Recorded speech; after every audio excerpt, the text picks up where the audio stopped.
જય હિન્દ વિદ્યાર્થી મિત્રો, આ વિડીયો મારા આર્મીવાળા ભાઈઓ સ્કીપ ના કરતા ખાસ જોયો કે પહેલાં અમે જય હિન્દ એકેડમીમાં ખાલી ફિઝિકલની તૈયારી કરાવતા, તો હવે અમે ઘણો બીજા વિદ્યાર્થીઓને જિંદગી સારી બને કે જે લેખિતમાં ઘણા વિદ્યાર્થીઓને પ્રોબ્લેમ આવે, તો હવે 28 તારીખે અમે લેખિતની પણ તૈયારી બેન્ચ નવી શરૂ કરવાના છે.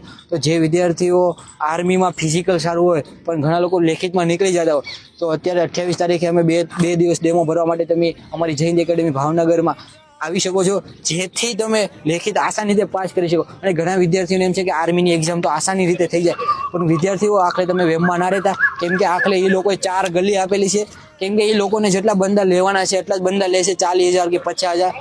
40-50,000 આપણું નામ આવે કે ના આવે, પણ અત્યારથી જ આપણું લેખિત આખલે માર્કિંગ 100% તો આખલે માર્કિંગ આપણે કહેશે કે આ માર્કિંગ સ્ટુડન્ટને એટલે આવ્યા.